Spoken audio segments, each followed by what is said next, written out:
Se va a cumplir la semana que viene, el próximo 12 de octubre, el 532 aniversario de una de las mayores gestas de la humanidad, por no decir la mayor gesta de la humanidad, como es la hispanidad, el descubrimiento de América y toda aquella obra, la obra civilizatoria que llevó a cabo el Imperio Español. Tal y como ha mencionado la presidenta, no seré yo quien repita los excelentes y excelsos currículums de los dos contertulios que hoy nos acompañan. Así que, hablando de esta gesta de la humanidad, este motivo para sentirnos orgullosos y del que estar siempre debemos reconocerlo como sociedad, como cultura, como españoles, lo que es la hispanidad. 532 años se van a cumplir ya. Alejandro, Iván, ¿por qué motivo debemos celebrar la hispanidad? Bueno, yo he dicho antes, antes que nada, muchas gracias a todos los que estáis aquí. Es un placer veros porque además veo caras nuevas, algunas conocidas y algunas que hacía mucho tiempo que no veía. Así que estoy encantado de estar entre tanta buena gente y de que lo que contemos os puede interesar y, por supuesto, de compartir tribuna. Es un honor absoluto compartir tribuna con Iván Vélez, uno de los mayores expertos en leyenda negra y en historia de Hispanoamérica del mundo. Así que yo digo que no puedo estar más contento. Bueno, estaba contando antes en cámara que me parece la mayor gesta de la humanidad, y es cierto, o sea, es decir, por muchos aspectos. Ahora me centraré quizás en uno concreto que a mí me parece que es relevante, pero quiero decir, nunca en la historia se ha hecho algo de ese calado, de esa envergadura, de esa importancia absoluta, ¿no? Como es llevar la fe, como es llevar la religión, como es llevar la cultura, a una serie de regiones, de espacios en los que, lo que había eran unas civilizaciones, unas tribus, unas naciones étnicas completamente crueles, completamente, en fin, que producían, y esto no es que me guste más o me deje de gustar, sino que en términos absolutos, en términos objetivos, aquellas sociedades eran crueles, eran inhumanas, y lo que llevamos ahí, pues realmente fue la pacificación, fue la cultura, fue el avance y fue el progreso. Y todo lo que ha llevado España a Latinoamérica, no, a Hispanoamérica, eso es importante decirlo, y luego Iván podrá explicar por qué, porque creo que se le ha hecho la pregunta antes, a Hispanoamérica, pues ha sido bueno. Yo tengo que decir que nosotros fuimos los buenos. Ya va siendo hora de cambiar ese relato victimista, ese relato absurdo. Nosotros fuimos los buenos. Y esto yo sé que es una frase que puede resultar simplista. Oiga, ¿los buenos o los malos? Pero no. Realmente México, en fin, todos los países que hay hoy en Hispanoamérica son lo que son, la parte buena de lo que tienen, gracias a España. Y lo digo así categóricamente. Y las cosas malas, como os he comentado antes, como por ejemplo el narco o la corrupción, no tienen nada que ver con España. El legado de España en Hispanoamérica es impresionante. Voy a poner un ejemplo que creo que es muy ilustrativo, o por lo menos a mí es lo que más me impacta. Cuando hablamos de hace más de 500 años, cuando llegamos allí, se plantea por parte de la Iglesia Católica y de la Iglesia Española, oye, aquí hay unos señores, unos elementos, unos individuos, unos seres que se parecen a nosotros, pero en parte sí y en parte no, pero hacen cosas terribles, ¿no? Como sacar corazones, como sacrificios humanos. Bueno, ¿cómo se les puede tratar? Sería el equivalente, como si hoy en día descubrimos que en el espacio hay extraterrestres o aliens. Es decir, la pregunta que se planteaba entonces era, ¿son hijos de Dios o no son hijos de Dios? ¿Son criaturas de Dios o son seres demoníacos o que hay que exterminar o que hay que esclavizar o que hay que aprovecharse de ellos? Bueno, pues la respuesta inmediata de la Iglesia en aquella época, de los teólogos y de la sociedad en aquella época, hace 500 años, recordemos, hace 500 años, cuando hace 100 había zoos humanos en el Congo, o sea, en Bélgica, en el Congo belga. Recordemos la diferencia. Y los blancos y los negros iban a baños distintos en Estados Unidos hasta hace 60 años. ¿Vale? Pues la Iglesia en fin, digo la sociedad y los filósofos y los prohombres de aquel tiempo ya dijeron que aquellas personas eran hijos de Dios, que eran criaturas como nosotros. Se les reconocía el estatus de ser humano y, por tanto, de ser hijo de Dios. No hay nada más grande, y sobre todo en aquella época que había una amplia espiritualidad o fe, decir que alguien, que esta persona que acabas de encontrar, más bajita que tú, de otro color tal, que también es hijo de Dios. Esto hoy en día es evidente, pero hace 500 años no lo era tanto. Y no lo fue para algunas sociedades. Entonces digo, no, son hijos de Dios y por tanto no se les puede esclavizar ni maltratar con las leyes de Burgos, las leyes de Indias, que ahora Iván nos podrá quizás ampliar o corregir algo de lo que yo he dicho. Pero quiero decir que es así. Y ahora, por parte de ese indigenismo barato, cutre, lo que nos dicen es, para intentar fabricar una seña de identidad propia de una cultura, ¿no?, de su nación, de lo que se conoce como señas de identidad, nos dicen, no, es que las civilizaciones, el calendario maya, no sé qué cuántas, oiga, la civilización maya seguramente haya sido de las más crueles de todas las que han existido. O sea, es decir, hasta los conquistadores de aquella época, que eran hombres, imaginemos en nuestros abuelos, que eran personas, digamos, pues que eran personas valientes o rudas, digamos, que no tenían una sensibilidad absoluta como se puede tener ahora, que la gente somos más sensible, pues imaginemos lo que es llegar a horrorizarse, personas de hace 500 años, ante los sacrificios humanos. Comentaba Iván, me comentaba antes, un capítulo de su libro, además creo que lo reflejas en el libro, incluso de encontrarse en una tinaja bebés disecados, ¿no? O sea, es decir, todo ese tipo de cosas, ¿no? Entonces, claro, que a mí me digan, como dice la presidenta de México, a la que yo hace un momento he llamado analfabeta e ignorante, porque una de dos, o es analfabeta e ignorante, o nos está tomando el pelo a todos y lo que quiere es romper las relaciones con España. Porque no se puede decir que nosotros fuimos allí a fastidiar las excelentes civilizaciones que había. Pero, bueno, ¿pero qué me está contando? Si había canibalismo, si aquello era algo satánico, ¿no?, en el sentido... Este es el tema, ¿no? Entonces, yo he dicho que tenemos que estar orgullosos, aunque estar orgullosos o condenar o no condenar un pasado histórico es una forma de hablar, ¿no? Pues no es porque estar orgulloso de algo o no estarlo es muy relativo. Pero en cualquier caso, yo creo que hay que defender el valor histórico de la hispanidad y yo creo que, como he dicho antes, de una manera simplista, pero creo que lo resume muy bien, nosotros no fuimos los malos de la película. Es decir, nosotros, la humanidad, los avances sociales, todo lo que conseguimos es algo impresionante, que muchos otros estados habrían querido tener. En el avanzado, supuestamente, Estados Unidos, en el mundo anglo, ¿no?, jamás, ni por asomo, tuvieron ese nivel de caridad, de decencia, de avance, de equiparación de derechos para todos que hubo en la América de aquellos tiempos, gracias a España. Gracias a España, no gracias a Latinoamérica ni gracias a los latinos, gracias a España. Bueno, yo lo primero, por supuesto, agradecer la organización de este acto, a los asistentes, alguno, un viejo amigo de la infancia incluso, y bueno, pues vamos a plantear un poco, el tema es muy amplio, en defensa de la obra de la hispanidad, casi parece un guiño a Ramiro de Meaztu, ¿no?, defensa de la hispanidad. Bueno, la hispanidad la hispanidad es ese colectivo, como voy a hacer casi una perogrullada, ¿no?, de naciones, digo en el presente, de naciones soberanas, pues unidos por una serie de vínculos históricos, por más que se quieran retorcer y romper, que es el caso de la señora Claudia Sheinbaum, a la que yo también he criticado, por supuesto, como es lógico y casi obligado. Bueno, y son unos vínculos que ya digo que son históricos, son culturales, son lingüísticos. Yo voy a poner el acento, creo que el patrimonio más importante, digamos, el elemento de mayor cohesión probablemente de la hispanidad sea la lengua española. Y digo lengua española, no castellana, porque el castellano que se maneja en el siglo XV, pues incorpora un montón de vocablos de las lenguas de los indígenas. Tomate, canoa, tabaco, patata, en fin, hay una serie de términos absolutamente de uso corriente en la actualidad que, de no haber llegado a ese nuevo mundo, que es como se le llamó al principio, pues no se hubieran incorporado y hubieran desarrollado tanto el lenguaje, un lenguaje que nos une a cientos de millones de personas, ¿no? Y quiero, como director de la Fundación de NAES, no puedo pasar por alto las restricciones y persecución que en España se hace en algunas regiones de la lengua española. Esto hay que decirlo todos los días. Y hay que decírselo a nuestros hermanos hispanoamericanos para que no se llamen a engaño.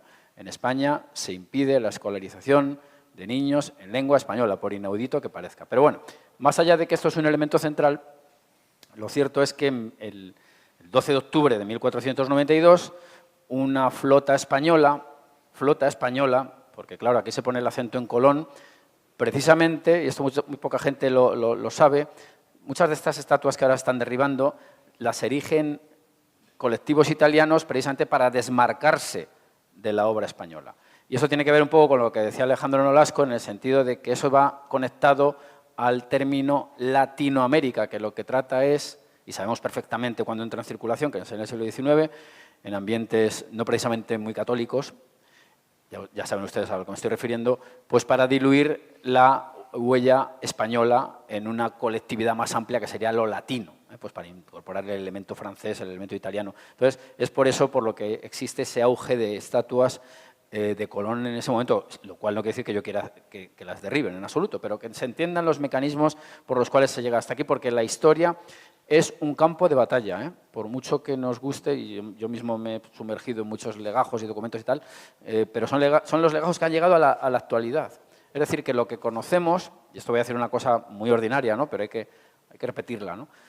Los ensayos sobre historia no se hacen metiéndote en una máquina del tiempo que te lleve a esas carabelas, se hace con los documentos que han llegado hasta nosotros y las evidencias arqueológicas. Por ejemplo, lo que decía Alejandro de los sacrificios humanos, pues me parece que fue en el año 2016 en la calle Guatemala, si no me equivoco, y si hay algún mexicano que me corrija, en la Ciudad de México apareció uno de esos torreones de calaveras de las cuales hablan los cronistas. ¿Qué quiero decir con esto? Que ese elemento arqueológico verifica las fuentes cronísticas que hablan de que existe tal torre. Que puede haber exageración, pero de luego la evidencia de que está ahí es incontrovertible, ¿no?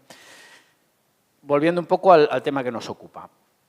La hispanidad, a mi juicio, tiene que ver, por supuesto, con el español como elemento central, pero es un elemento central sobre el que orbitan otras muchas cosas. Por ejemplo, habría que decirle a la nueva presidenta de México, creo que los códigos jurídicos que manejan no son los mexicas, creo que son los que llevan ahí los españoles, que beben a su vez de fuentes más antiguas, como es la romana, como es lógico. España es una especie de nueva Roma y de hecho las ciudades hispanoamericanas son ciudades nuevas Españas. De hecho, insisto, lo que hoy llamamos México se llamó Nueva España y la primera isla se llamó La Española. En fin, lo digo un poco por aquella alucinación colectiva que sufren algunos sectores de la sociedad española negando la existencia de España. No entienden que no es una esencia inmutable, sino que se va modulando y que la nación histórica española existía y luego existió la nación política española a la vez que surgieron las naciones políticas hoy que constituyen la hispanidad. Más elementos que tienen que ver con la hispanidad y que nos unen.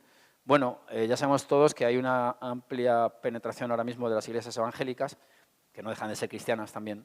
Es decir, que el cristianismo, por decirlo de una forma muy amplia, y los valores del mismo, en este caso el catolicismo, por parte de España, son los que rigen todavía en esas sociedades. La idea de persona que se maneja en México, en Perú, en otros sitios, es la idea cristiana, no es la idea prehispánica que exige sacrificios humanos a Huitzilopochtli, que era el dios tutelar de los mexicas, el dios de la guerra, ¿no? Y cuando llueve, creo yo, que no matan a un niño para provocar precipitaciones, espero, ¿no? Entonces, eso es otro elemento absolutamente clave. Yo soy arquitecto, entonces las ciudades americanas son ciudades que no responden a los patrones indígenas, son ciudades que responden a los patrones españoles e incluso romanos. Son ciudades como Zaragoza, por ejemplo, con un coso o una plaza de armas en este caso y luego pues, una especie de cuadrícula y todo esto. Más elementos.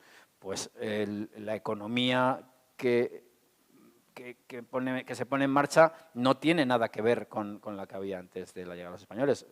Los españoles que llegaron a Tenochtitlan, que es lo que hoy es Ciudad de México, pues saben que allí no hay una moneda, saben que no hay un conjunto de pesos y medidas homologable al nuestro. Es decir, es la irrupción de una civilización en un mundo que vivía, y hablo en términos antropológicos, que no se me malinterprete, en la barbarie. Hablo como hablan los antropólogos del siglo XIX, Morgan y toda esta gente, ¿no? Y aquí se llega con unos elementos tecnológicos muy superiores y con una complejidad, incluso la religiosa, pues una riqueza mucho más solvente y mucho más evidente, ¿no? Entonces, ¿qué ha quedado de todo ello? Pues ha quedado, ya digo, un mosaico de sociedades políticas, naciones, que no han recuperado su pasado prehispánico, es decir, México, que es un poco lo que está de moda estos días.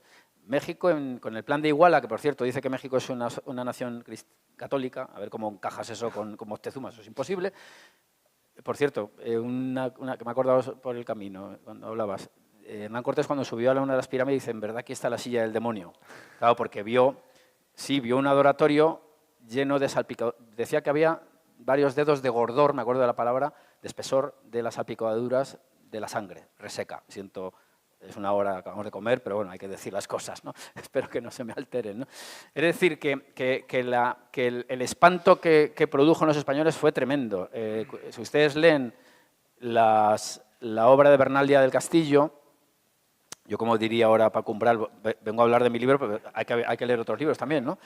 Él cuando comenta con mucha viveza, y un poco lo que decía Alejandro, gente que estaba acostumbrado pues, a ver animales abiertos en canal en las carnicerías. De hecho, además, dicen que los sacrificios humanos donde se celebraban eran como carnicerías de Castilla, lo dice literalmente, carnicerías de Castilla, ¿no? Claro, pero no les horroriza la vaca, pero sí les horroriza el hombre abierto en canal, ¿no?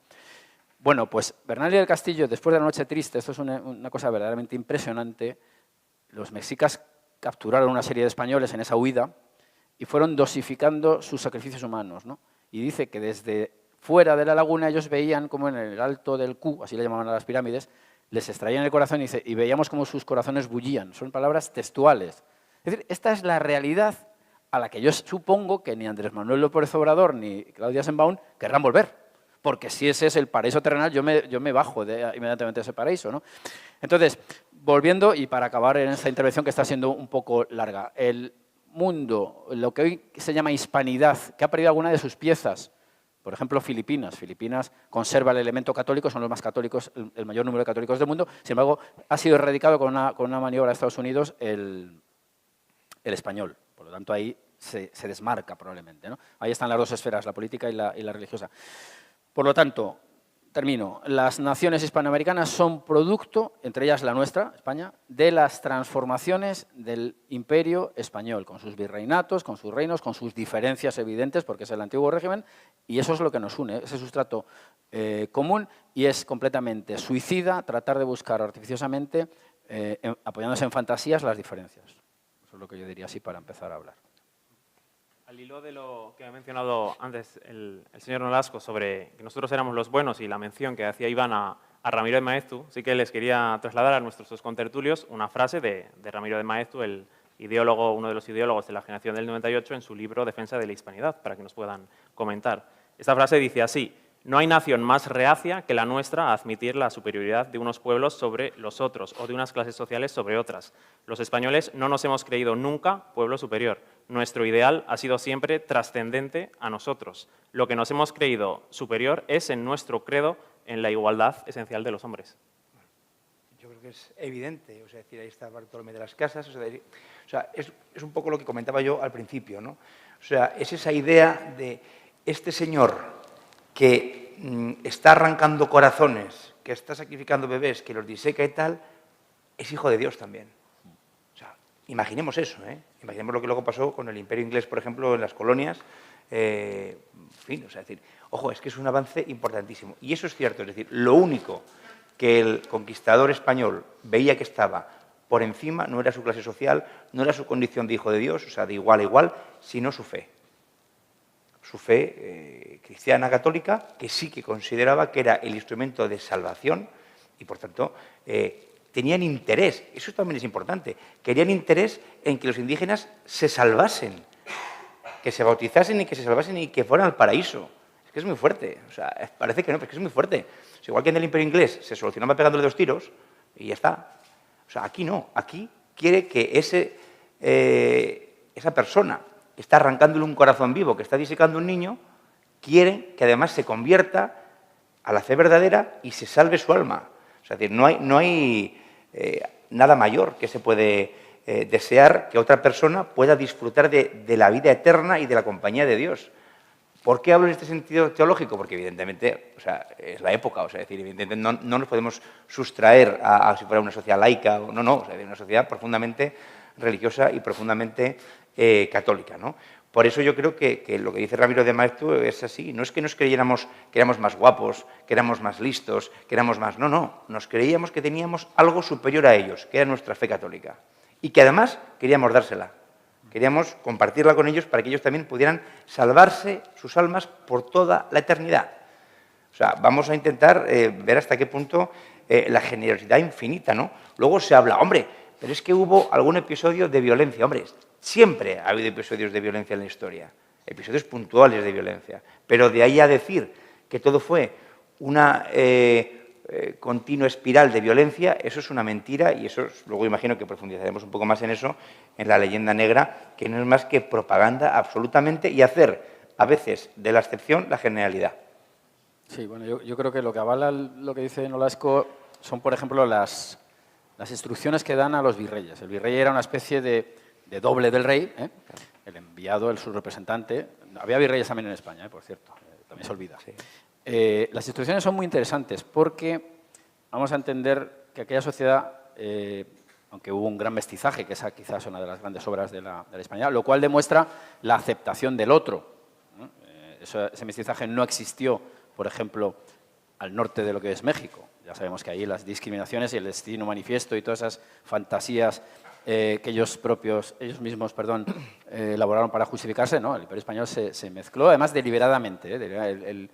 Las instrucciones de la reina Isabel son claras, ¿no? ¿Quiere esto decir que era una sociedad democrática? No, eso es un anacronismo absurdo, es un poco lo que decías tú de la fe. Claro, hoy sociedades teocráticas apenas hay, y, bueno, y además nos distanciamos de ellas, ¿no? Pero claro, estamos en otro contexto, ¿no? ¿Existían, por ejemplo, la institución de la esclavitud existió? Sí, existió, pero existía en todo el planeta. Existía en el mundo prehispánico también, por cierto, eso también se omite habitualmente. Lo que había era una sociedad de estratos sociales muy diferenciados, era un mundo estamental, era el antiguo régimen, por decirlo de algún modo, pero ojo, en las instrucciones de los virreyes, quiero hacer énfasis en ello, el rey lo que dice y advierte constantemente es en que hay que cumplir las leyes y alguien dirá, hombre, claro, porque no se cumplían. Digo, bueno, y yo siempre digo, y si no te pusieran una multa en el stop, te lo saltaría seguramente. O sea, lo cual no invalida la existencia del stop y de las normas de circulación, ¿no? Pero los reyes hacían mucho énfasis en el buen tratamiento al indio, entre otras cosas porque era también su súbdito. ¿Qué le ocurrió a Colón? Colón quería montar una factoría esclavista y le dijo Isabel de Castilla, perdón, es que esos son mis súbditos, tú no puedes traerlos encadenados aquí porque no son tu propiedad, no son tu propiedad. Había esclavitud negra, sí, pero eso es otra cuestión, eso es otro debate. Es un debate además que tiene que ver con argumentos bíblicos de la tribu que decide rechazar, que es un asunto diferente, ¿no? Las instrucciones admiten la estratificación, es decir, el señor indígena es el señor indígena y el que no lo es, el yanacona, que es una especie de semiesclavo, es yanacona, es decir, son estratos diferentes, pero lo que le dice el rey a esos señores que extraían minerales de las minas, que tenían sus propias haciendas, como es lógico porque el mundo español no fue a arrasarlo todo, entre otras cosas porque ni demográficamente hubiera sido posible, es decir, el mundo quedó inalterado en muchas de sus áreas, el mundo prehispánico, quiero decir. Los hijos de Moctezuma son parte de la nobleza española, de hecho uno de sus descendientes es el que funda la Guardia Civil. Es verdad, sí. Fachosférico de primera hora, ¿no?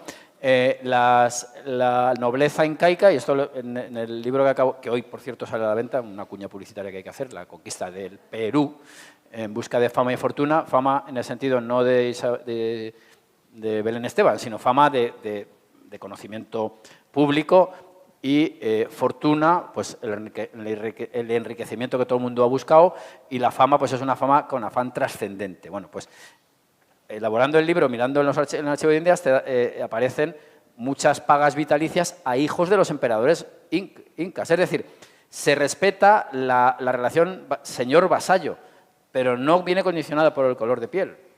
Pizarro se casa con una princesa inca. Es decir, son cuestiones que tienen que ver con los estratos sociales y con la estructura de esa sociedad, pero no con el aspecto estrictamente racial.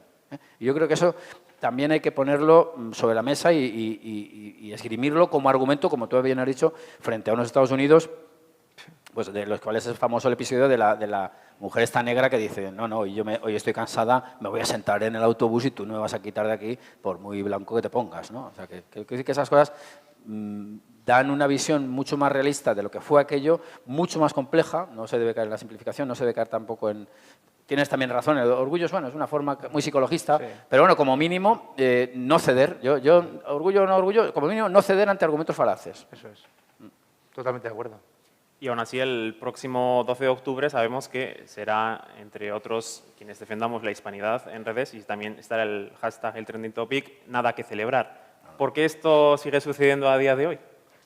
Bueno, yo creo que es por un odio verbal a lo que representa la identidad española. Evidentemente esto está promovido por la izquierda, tanto indigenista como antiespañola, que está aquí en España, y es nada que celebrar porque, aparte de que ellos sí que tienen argumentos psicologistas, como los que tú decías, de es que no me siento, es que no me gusta ser español, pero que a nadie le importa cómo te sientes ni que te guste o no. O sea, hay hechos y luego hay sugerencias. A mí me gusta, pues que no. Pero sí que es cierto que se va a usar ese argumento de nada que celebrar, porque no hay nada que celebrar porque no me siento orgulloso de mi pasado. Muchas veces en estos argumentos, y puede que sea cruel el decirlo, me da igual, tiene también que ver factores personales de cada uno.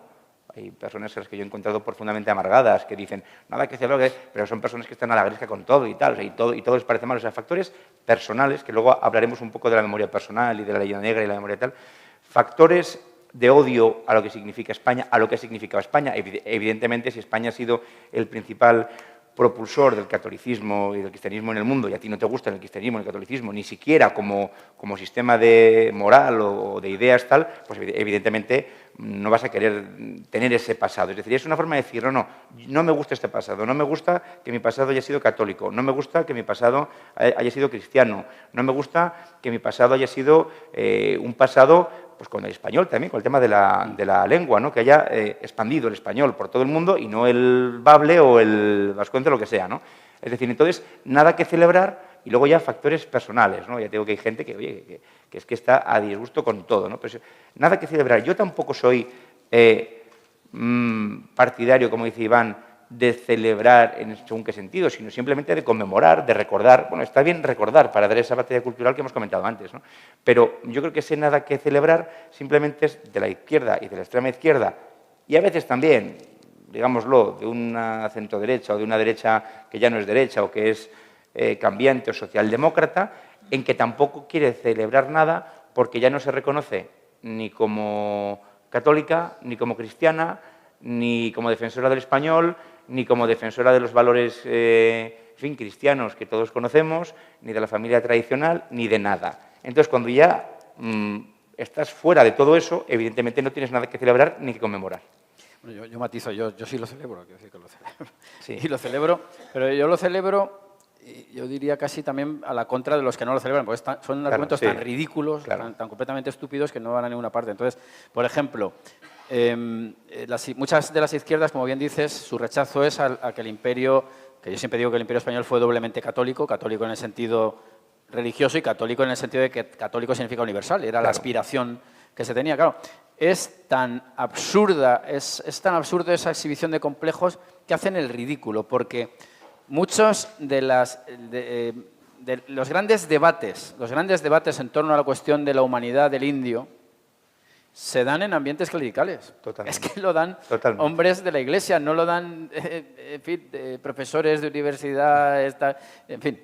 No quiero entrar en polémicas absurdas porque ya ayer tuve una cierta zaragata y no quiero más ya por hoy. Pero es que son Francisco de Vitoria, es Juan Giner de Sepúlveda, es Bartolomé de las Casas con sus excesos que también provoca ese debate, aunque luego ha sido instrumentalizado bueno, por Bolívar y demás.